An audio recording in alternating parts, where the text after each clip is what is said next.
Not that many years ago, the mountains and hollows of East Tennessee were home to hundreds of small mom and pop country stores. The owners of these stores usually lived in the store, in the back of it, upstairs, across the street, or just down the road because they never knew when they might have to open their doors after hours to help somebody in need. Now little remains but precious memories of these once important hubs of the rural communities that they once served. 10 years ago, Robin Cox and her husband purchased her grandmother's old country store. Now, the old store needs work if it's going to be saved. Is its history and memories worth the effort and expense of saving it? Watch the video and you decide. Hello everyone, this is John Ward with Appalachian Channel, and I'm here back with Robin Cox. She's the owner of her grandma's old country store. Ruth Cox store is what it's known by.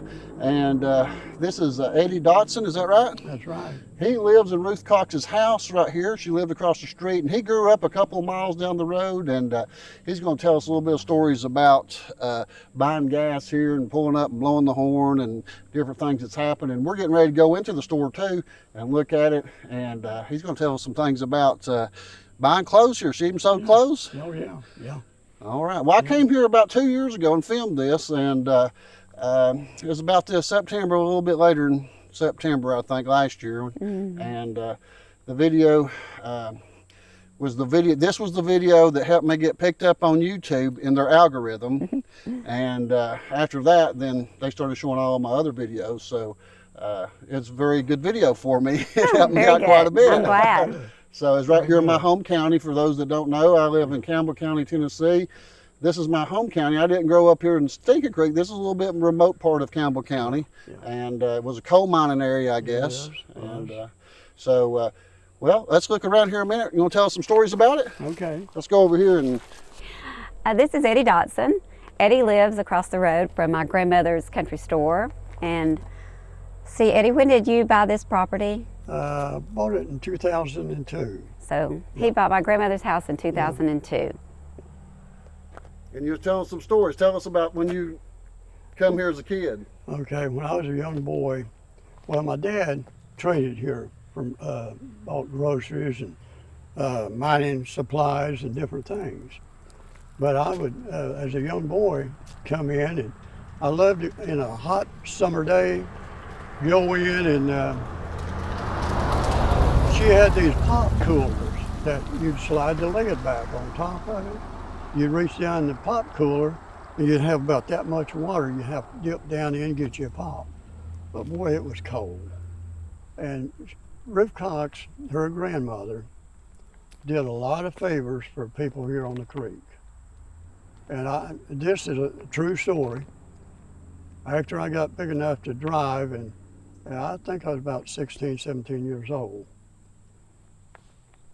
we'd come in and we'd run credit from week to week with Ruth. Now, I borrowed $10 from Ruth Cox to get me a bus ticket to go to Dayton, Ohio, and come back, and here I live in her house. So Ruth did a lot of favors, people here on the creek, yeah. Tell them about you making her open up when it's closed. Oh, well, on Sunday afternoon, and she come home from church, you know, we'd give her time to get home, change clothes, and eat dinner. Then we'd pull up down here and we'd blow the horn, which they were steps at that time. And she'd come out on the porch and she'd say, "Boys, what do you want?"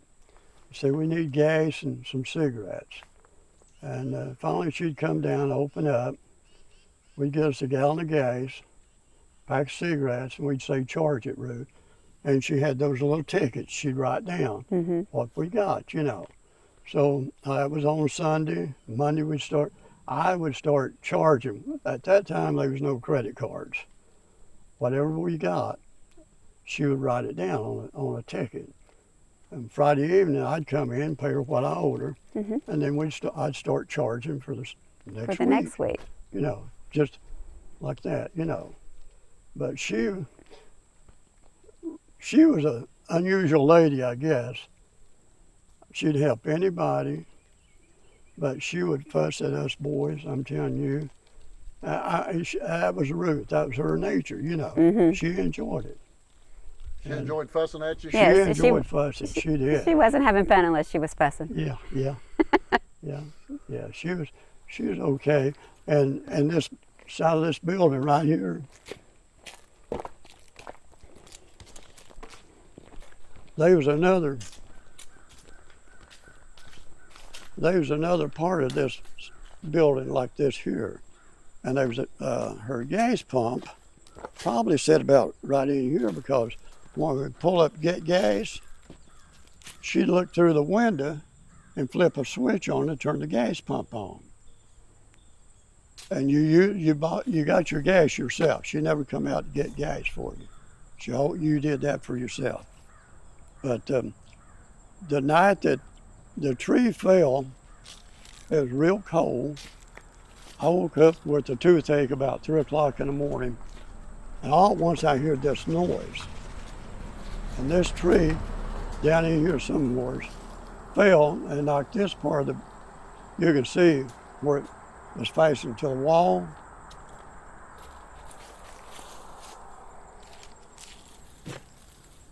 Anyway, that tree went all the way up to what you might say to the porch. And I thought, what in the world was that? You know, the sound of it. And I woke up, or I was in the living room, a toothache. And I really, it scared me. It was real frosty that morning. And anyway, my wife wasn't here at that time.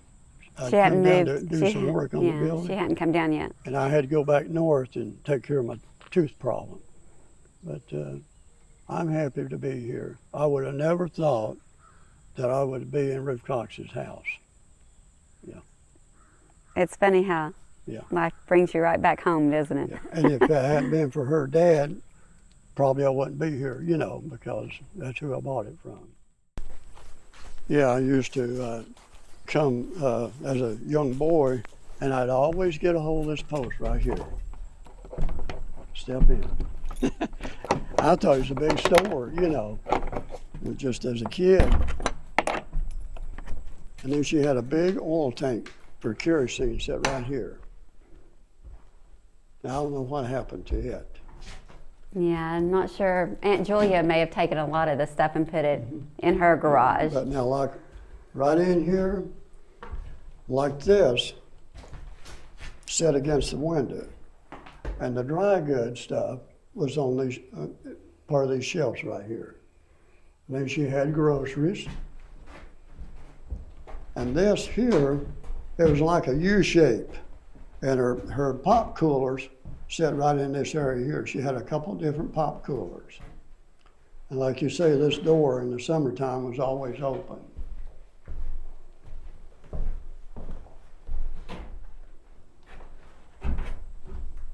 And I guess they had that right there stopped so you wouldn't Walk out. open it and walk out. Right. If you behaved, did she throw you out the back door?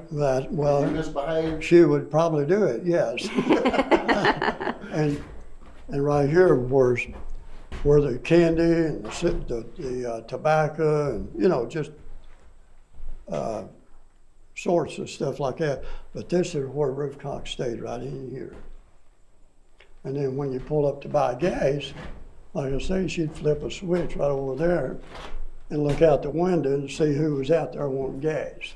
Ah, I never knew that. Yeah.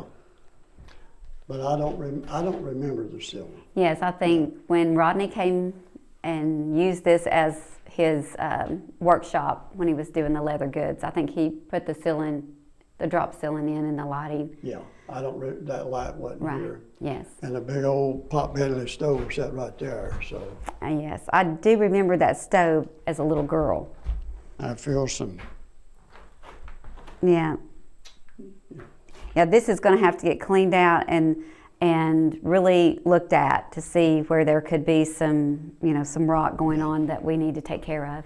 Right here could possibly be some, but Yeah. it's still solid. I don't think, you just need to get that up, but that's holding moisture. It's holding moisture in. But I need to get in here. I got to get someone to tear this all Well, out. that's where the stovepipe went. She was worried about this chimney, but that's the way that chimney's built. It's The built. bricks above there, Yeah. she thought those bricks supposed to be here, but No. they're not. No, that's where they built them years ago. Oh, okay. Yeah. I was worried that it may I was worried about that coming down, but I'm hoping it's pretty secure that it won't. Now, when I redid the roof up there at the house, Mm-hmm. I was amazed when I took the tin off and redid the ceiling or the roof. The brick in that chimney that they had Yes. just looked like it had just been put there. Wow, that's Yeah, that's yeah. great. That's good But news. it went all the way down to the basement. Right, because I'm sure the same people that he probably built that house too. You know, I'm not sure who built that. The first part of that house was built in 1944. Was it?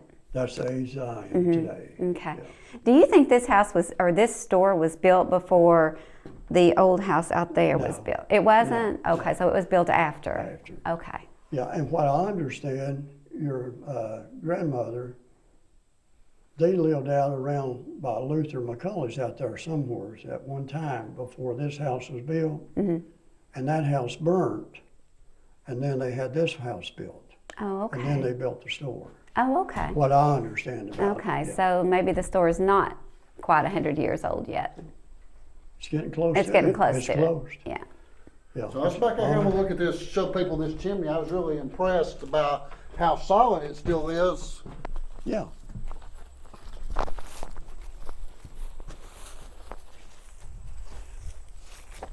All that needs is a little, I would say, some little cement TLC. Get it patched back together good. Yeah, some patchwork, cement.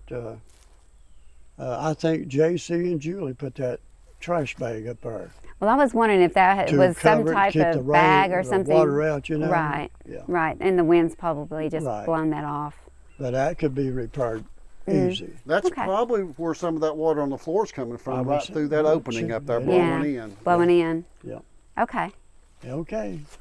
Well, I appreciate your time and Yeah, Well, thank history you. about Thank you, this. Eddie, for coming. Eddie, you was telling her about some rock up there too that we talked there where we wasn't filming about her replacing some of this rock down here.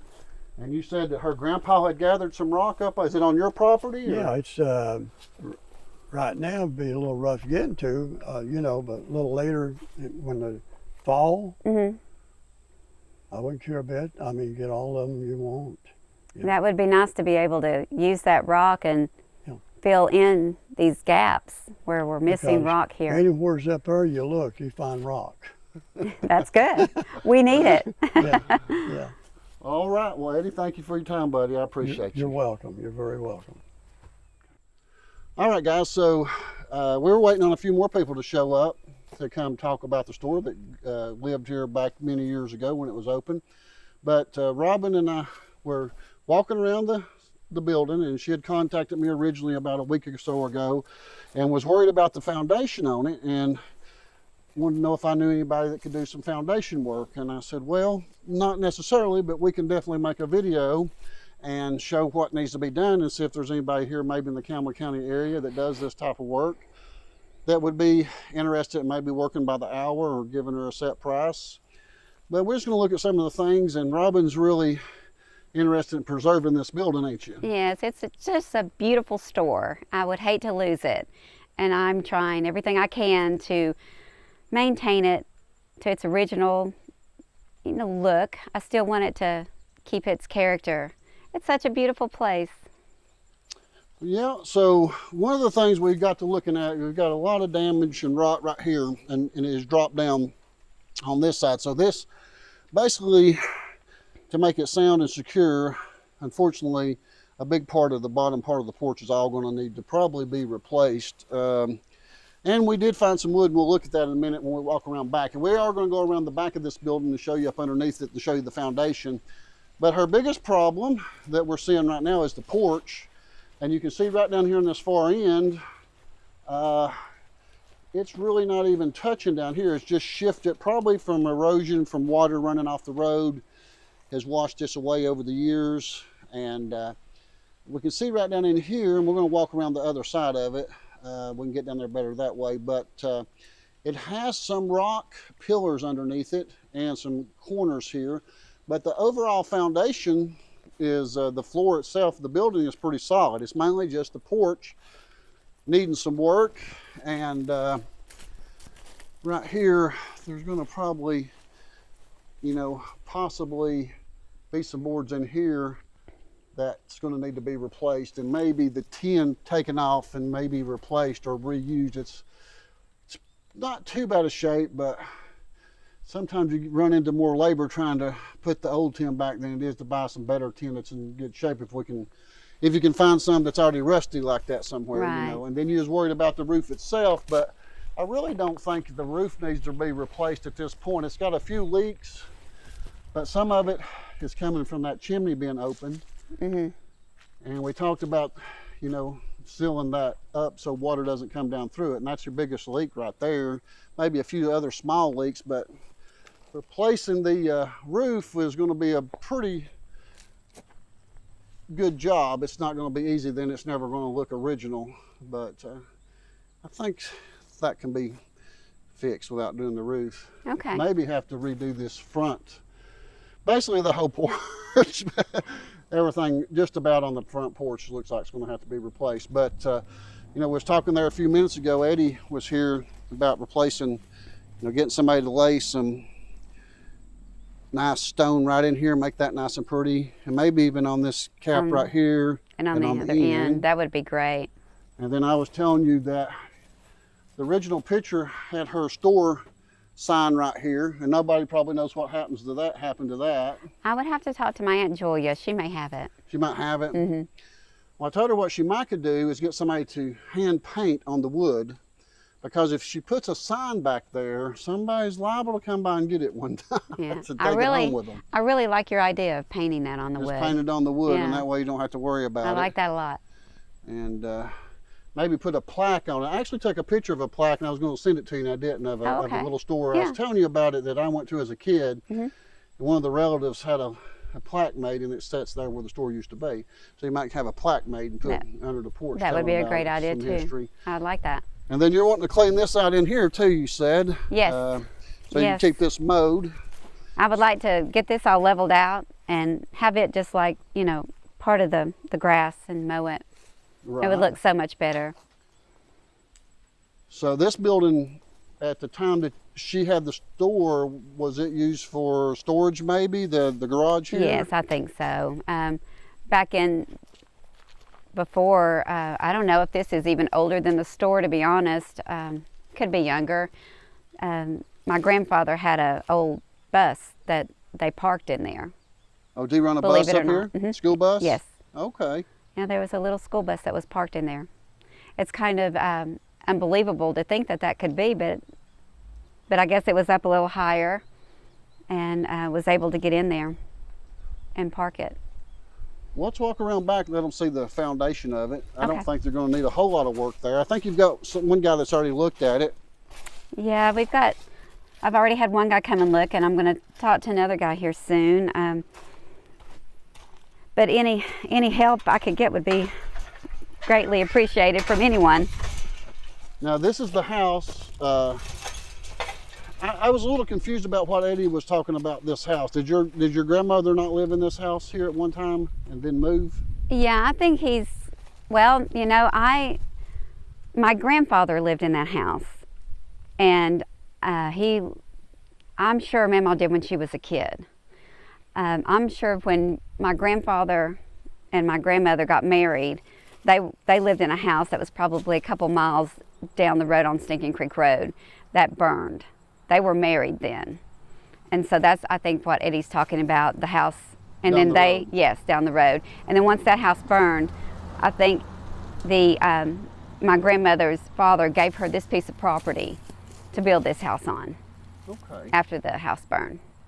Well, we'll shut the gate back here. Okay, In case yeah. these cows come up here. I don't think they will, Yeah, but just well, in case. I don't think I can. I don't know I how think you can shut it. No, I think it's okay. Yeah, well, if we see any I'll keep coming, an eye out. we'll head them off. Yeah, I'll keep an eye out. So the house over here, we're not going to see it today, but in the first video I posted on this on my channel back 2 years ago, we do go in the house there, and you get to see all the work that they did on that. They completely completely lifted the house up off the foundation, poured new concrete foundation, I think, or did you put block? We blocked it. Blocked it, and then set it back down, remodeled it, and it is in excellent shape. So you know, as I'm looking right here, look at these. Look how they got these rock for these. It's kind of like on the store.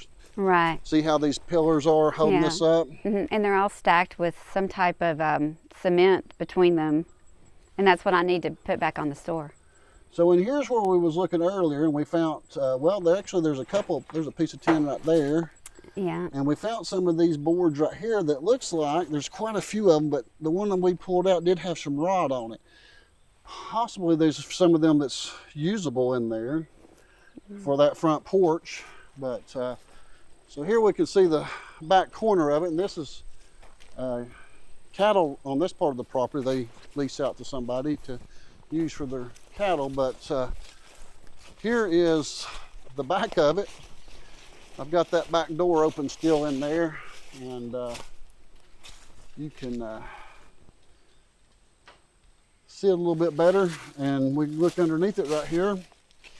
Actually, the store itself is part of the cattle fence, but you can kind of see they didn't completely rock it under here, Robin. They just kind of got this corner right here, and there is a creek down here that comes through, but I don't think that creek would ever got up that high, but it might have. Yeah, I don't know if it ever has. But it's the only place that we're seeing that it's not touching on one of the posts is right over there, that middle post. And the rest of it, for a building that's probably about 100 years old, is really pretty solid outside of this area right over here. And this probably needs another 2x6 under it, the way they've got that set, and then a new brace under it. That needs a little work right there. So Yeah, and I think that post over there on your right, it's not touching. yeah, It looks like they've tried to brace it. yeah, they've attached it. It's just slid. That it's got a huge rock that it was on its for its base down there. Here, let me Right. walk around there. I can get to it around this way.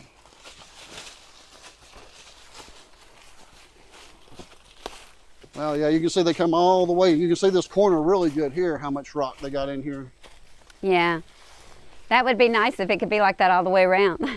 Yeah, but you don't really see it back here. So True. You don't. You Get don't. that front looking good, you'll be good. That's good. That's true. So yeah, right in here, that one looks like almost like a telephone post is what they're using is slipped, and probably a new 6x6 post in there, treated 6x6 post there. A couple 6x6 posts would be good. You're not really going to see the back part of it. Right. But they built it on the corner of this big rock right here. Look at that. I know. Isn't that something? And there's something you definitely need to get off is those vines. Yes. I have You to can come kill every that right there. yeah, every year I have to come and clip them. Clip them. Is that poison ivy? I think so. The leaves look huge for poison ivy though. Yeah. There are 3 leaves on it, but Yeah, I can't tell the difference between poison ivy and what they call, is it Carolina creeper? Something like that? yeah, I know I'm allergic to it, so I should know it by now, but that looks a little big leaf for poison ivy, but it probably is. Yeah. It's probably a very old plant.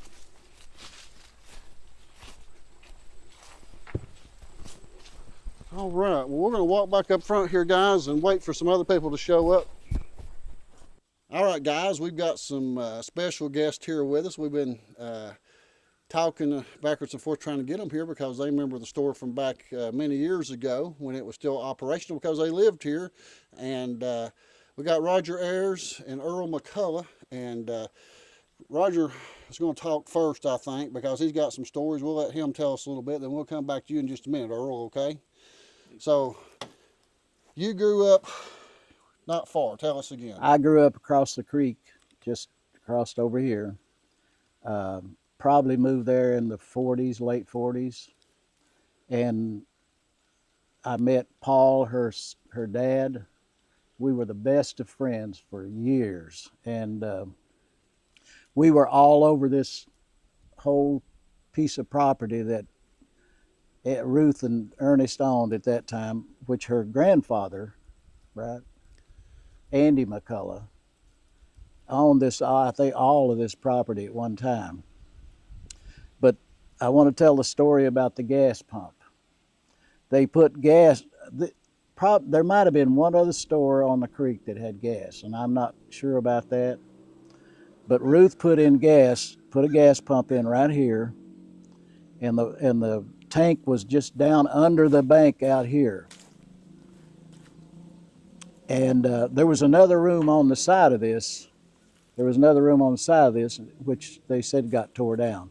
But anyway, Earl's brother had a coal tipple up the road, and he had coal trucks, and he would bring his trucks down here and fuel them up in the afternoon after they'd been gone working all day. And the gas pump sat right there, and the gas was 36, right, Earl? 36 cents a gallon. Yeah. And I think he had 2 or 3 trucks that he would bring down, and then later on, they put a air compressor in this one side over here that's missing. Put an air compressor in there, and to fix tires. You know, that was not a lot of places to get air. You know, for people that had flats, and all the young boys that was around and had old cars, and they had these old bias ply tires on them with knots and whatever in them. Well, they would come and fix their tires around in this area here, and Ruth sold those hot patches for the tubes because they was tube tires, and they would be out here putting those on and fixing them and putting them on the cars, and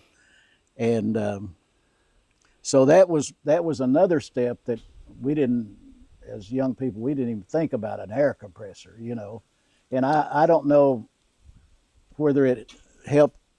It helped in a lot of ways, but I'm thinking that Luther probably had tires fixed for his big trucks here too. And but anyway, that's part of my story and I was amazed. And I used to come over here and get gas for our lawnmower when I mostly had push mowers. But in later years, we did get a lawnmower, and the kerosene tank sat right there. And Ruth sold kerosene, and she never kept it locked up.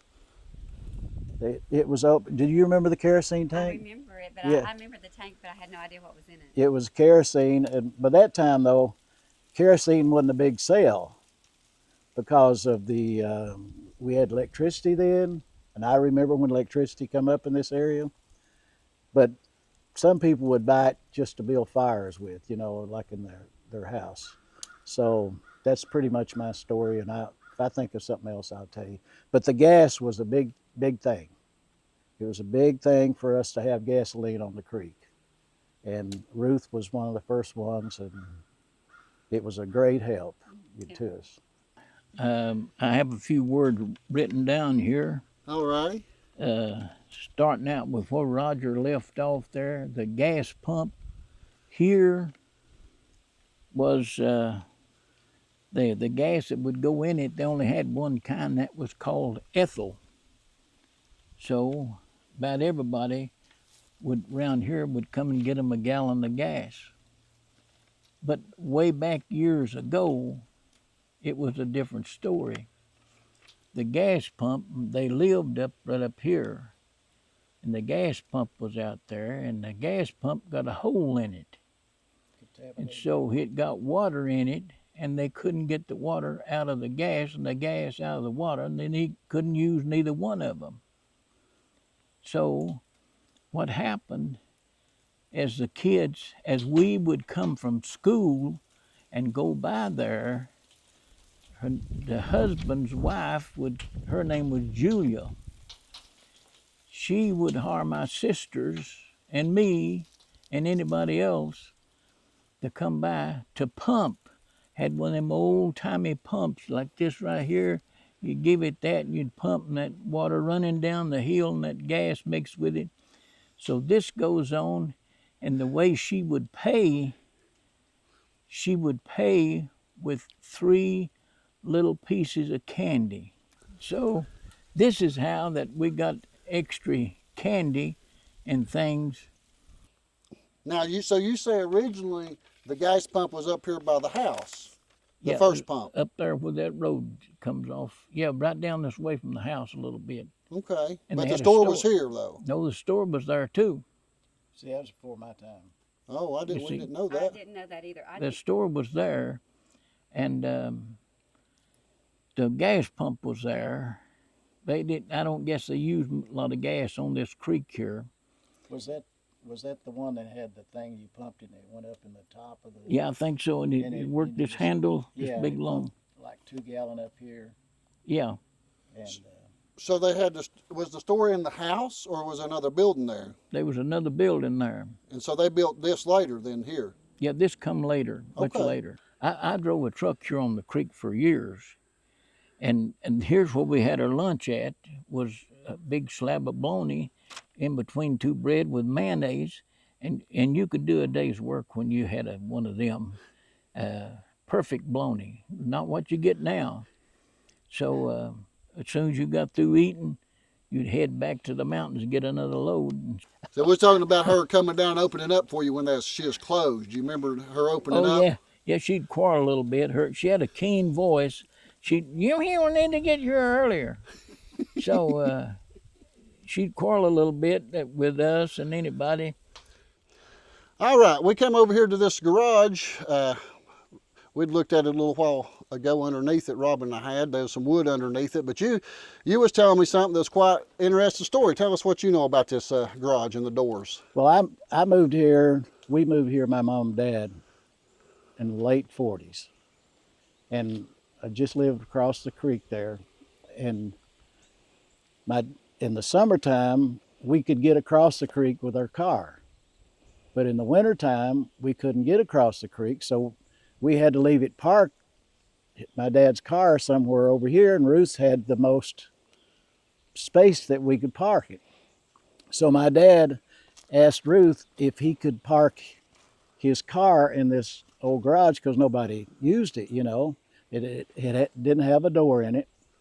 But Andy apparently had a bus. Andy McCullough apparently had a bus that he kept in earlier years. So my dad said, well, I'd love to park in that, but I need to build some doors because he didn't want his car sitting out in the open, you know. So he built those doors, and I remember him building them, and I was over here when he built them. And he built those doors and parked his car in there. Now, how long, I don't know, maybe that one winter, you know. But I thought that was very interesting. Every time I come through here, I always look at those doors. See, That's so nice. yeah, So we didn't talk about how long ago was that he built them doors? probably 60 years ago. 60 years Yeah, ago. How and about they're that? still standing. Of course, the building's still standing.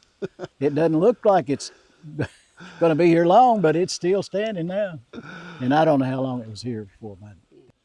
So I was going to ask you fellas, since you grew up here and you knew the store growing up, and I guess Robin's owned the store for about 10 years now, her and her husband, and she's wanting to try to work on it and fix it up a little bit. You feel like it's worth trying to save this old store a little bit for history around here, or what would you do if it was yours? It would never be the same, but it would be here. Yeah. The store would be here. Yeah, you can't never make it the same again. You can't but- never make it the same, and I'd love to see Robin be able to do what she wants to do with it to fix it up. Make sure it's Because still I've there. been around this store for years and years. Yeah, absolutely. I think it's important to preserve these little stores because little by little the buildings are being tore down and not many of them left. Yeah, You know? Like there yeah. was one right down here on the corner. What Yeah. was it called? Jim Ayers' store. It's gone. The Yeah. building's gone. It was tore down. It burned down. Burnt down. Burnt Okay. down, yeah. And actually, there's another store here in the creek burnt down last year. Oh yeah, the one restaurant. down Yeah. down the road, yeah. So, Yeah. you know, we're losing these old stores, and I know it's not cheap keeping them up and maintaining them, but I believe it's important that we preserve our history some, Right, these little right, places, you right. know, that serve the community and the Right. people and help the people in these areas, like, you know, having tabs for people and Yeah. gas like you guys talked about.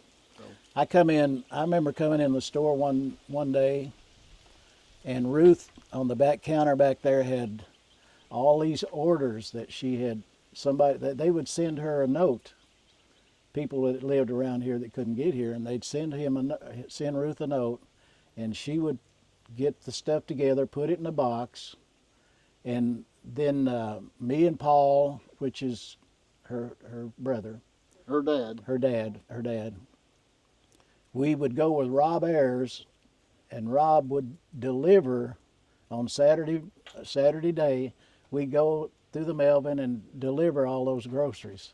Well, how about Yeah, that? yeah. That's something you just thought Yeah. I'd tell you what, delivering them groceries to Yeah. people. I bet they're happy to see you show up with them groceries. Oh yeah, we carried them up to the house or into the house for, Yeah? you know. Well, how about that? Rob drove and we deliver. Well, guys, I hope you enjoyed the video today. I appreciate Roger and Earl coming up to tell us about when they lived here in the area, back when the store was open, and things that they did and things they knew about the store. And that was really interesting about your dad building those doors on the garage. And you also thought there you bought a jacket, didn't you? I bought it when I moved back here from Michigan in 1980.